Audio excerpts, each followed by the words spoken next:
Welcome into WTIM, your information station. It's time now for the WTIM Morning Show. Thank you so much to the sponsors that make the stream possible, People's Bank and Trust, where they put people first, and Landmark of Taylorville, where you always do better with Landmark. On the line now, we have Dr. Kent Redfield, Professor Emeritus of Political Science from the University of Illinois. How are you today, Dr. Redfield?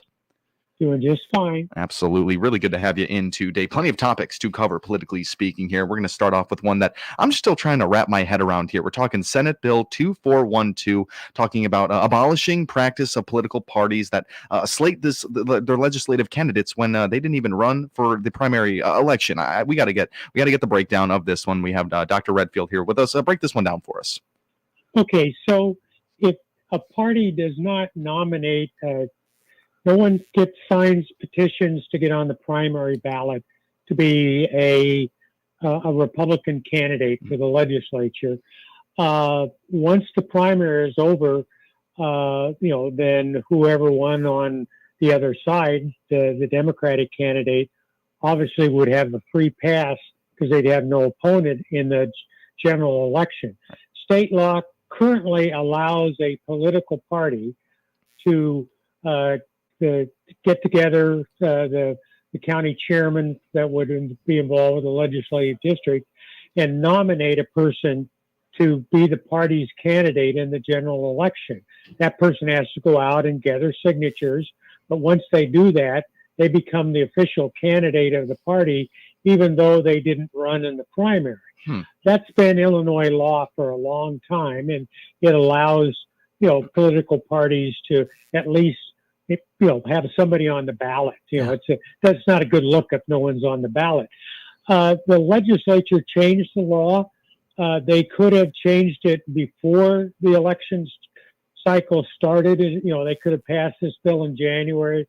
They could have passed the bill, next spring after the elections are over. They passed the bill in the middle of session, effective immediately, and it abolished this practice.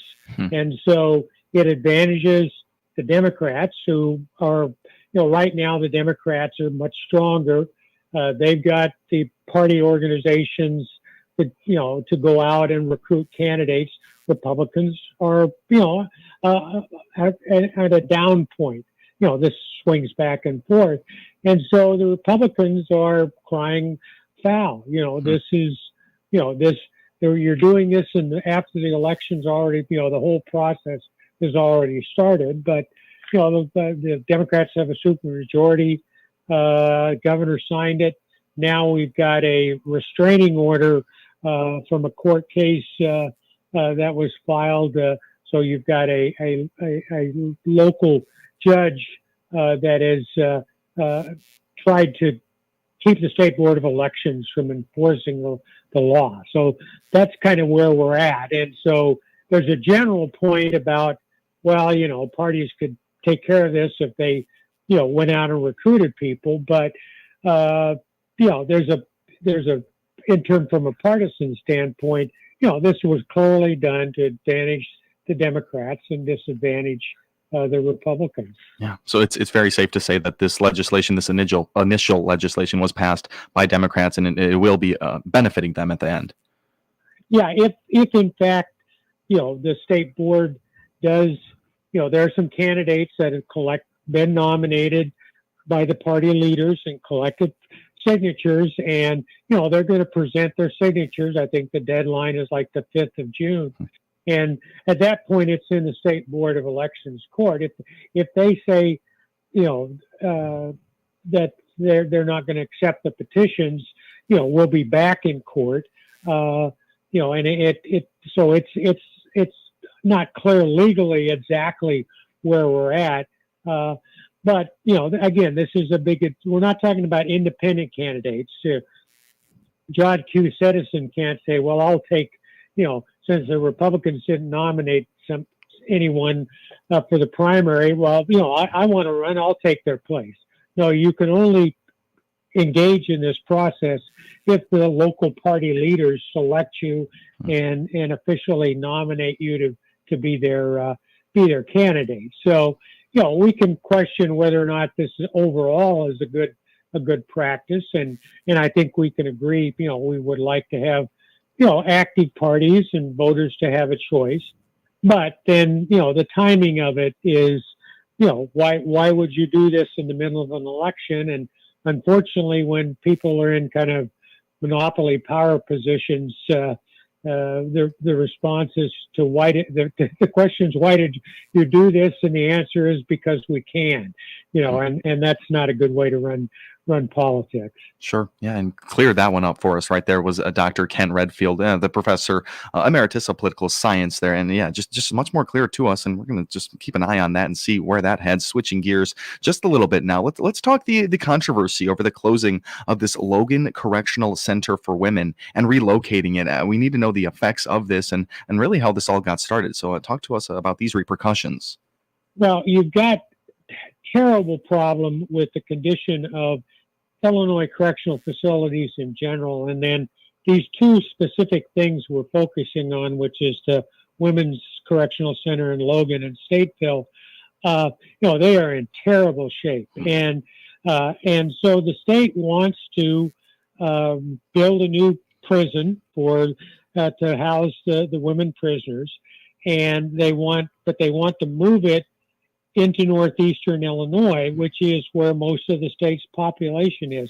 This would have a devastating impact on the economy of Logan, Illinois. I mean, it is literally the major industry. And we've been in the business for a long time in Illinois of looking at prisons as economic development. And so we got a lot of downstate prisons, particularly in the Thompson Edgar years where, and so it's, there's policy would say you got to have a good facility, humane, and, it would be better to locate it close to the major population centers so people can visit, prisoners and those sorts of things. But then, when you get to specifics, this would have a terrible impact on the community. So lots of pushback from the government union that all of these workers belong to, who would have to, either find new jobs or relocate, to the different part of the state. So it's a really tough issue, and obviously the local community and the employees are up in arms. Yeah, aside from the obvious fact of this huge employer in the town of becoming nothing after this movement, is there any sort of city funds that have come from holding federal inmates? Is this meaning anything to you? Federal inmates bring in just a bit more revenue within these facilities, or is that just holding facilities? Well, those revenue streams generally go into the state, the Department of Corrections. There can be some local revenue, but primarily, again, it's having people, with jobs, living in the city, shopping, renting, owning houses. It's why you attract. You want an automobile plant or a manufacturing facility, warehouse. It's all about local economic developments. And obviously, it is clear rural Illinois, rural areas in general, and, are suffering in terms of economic development. And so, again, I don't know, prisons is the ideal industry to have, but, it is better than not having some kind of major employer. Yeah, absolutely. And this decision has been made. The moves, the relocations, those will be happening. This is not, again, it is up to the Department of Corrections and the governor. And so we'll see whether, all of the public outcry is going to have some impact and on either, the magnitude of the decisions or the timing. So, it needs to be done. We're going to get federal lawsuits if we don't correct the conditions, but it is it's a really a hot topic and a very difficult decision that, ultimately it's up to the administration, but, they have to live with the legislature, and so it's going to be interesting to see how it ends up. All right, that's Dr. Kent Redfield, Professor Emeritus of Political Science from the University of Illinois. It's time for us to take a quick time out, but we will be right back with Dr. Redfield talking just a bit more about Illinois politics right here on WTIM, your information station. We'll be right back. Your information station, WTIM. As a state employee, you work hard to make Illinois a better place. At Health Alliance, we do too. It's our Illinois roots that set us apart. Our HMO plan for state of Illinois employees features the doctors and hospitals you know and trust. So whether you're a first responder in O'Fallon or a staffer in Springfield, Health Alliance is the obvious choice for your state employee coverage. Learn more at healthalliance.org/state of Illinois. The benefit choice period ends May 31st.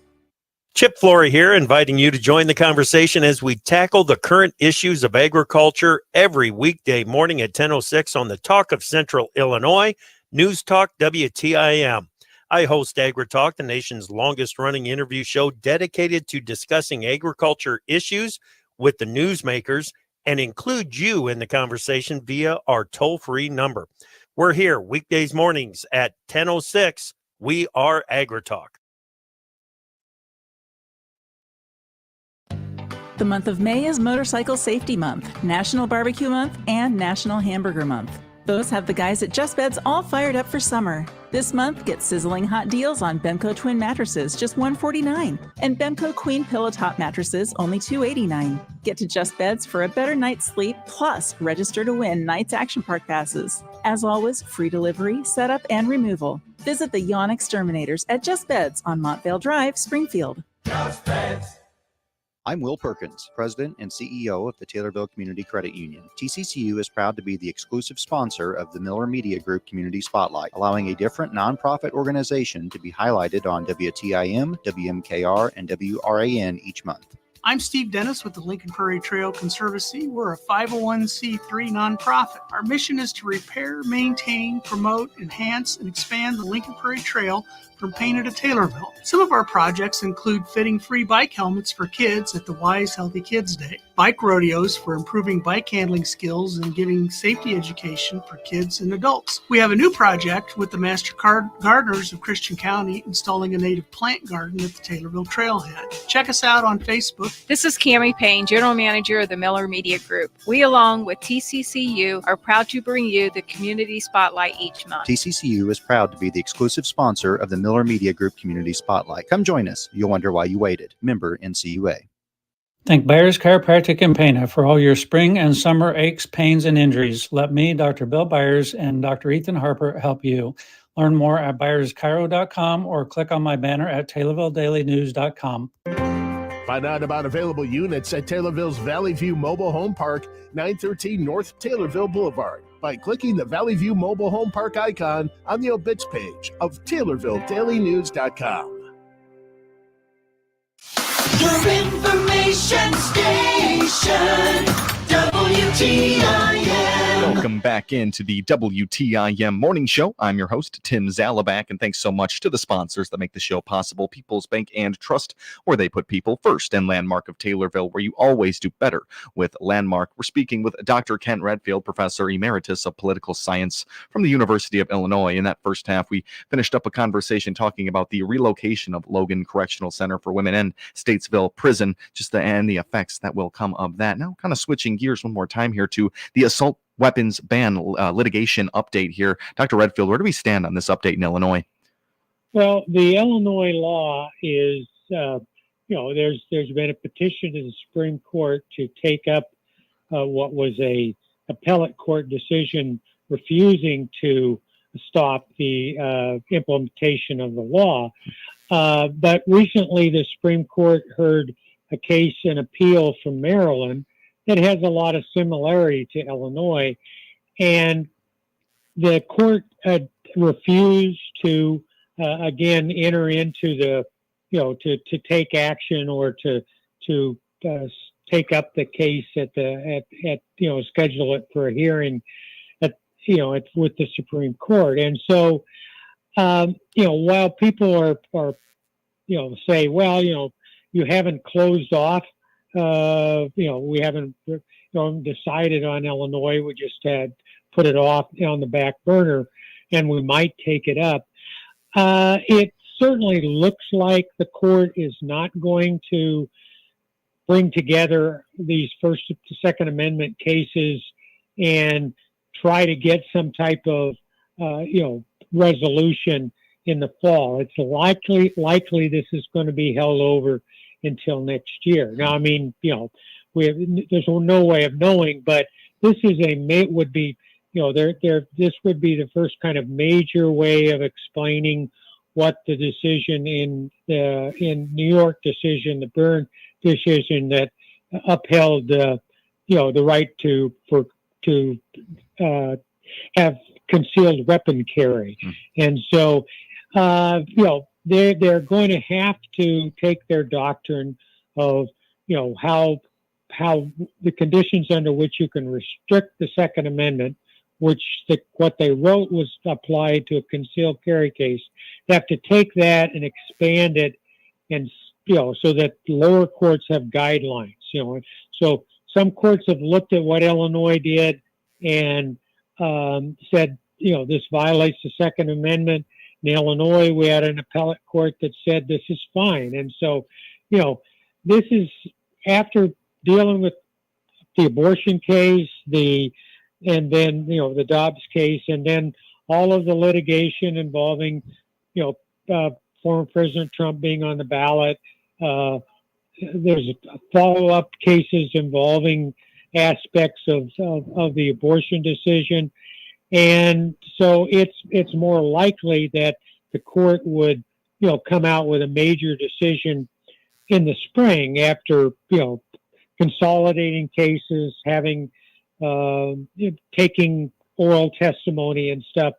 So you can only do so many major things at once. And I suspect that, that's what's going to happen. But every time one of these things bubbles up, then there's always a question of, is the court going to, fast forward this and put it on the front burner? It doesn't look likely. That's the way I would read what happened with the Maryland case. But, eventually they have, because they have different decisions in different parts of the country about what the rules are, what the meaning of the overturning of the New York statute meant. They will have to resolve it, and but I just don't expect that it's going to happen this year. Very interesting there. Kind of said it was put on the back burner. We're going to stay updated on that. Dr. Redfield, we are out of time, but as always, thank you for getting us very informed today. Oh, always good to talk. Always good to have you in. Dr. Kent Redfield, Professor Emeritus of Political Science from the University of Illinois. Always thanking him for being here and making things just a little bit more clear in that vast political world out there. I've been Tim Zalabak, your host of the WTIM Morning Show. Thank you all for tuning in. Your information station, WTIM. The Big 870 WTIM Assumption Taylorville, 96.1 W241 CF Taylorville, 107.5 W298 CD.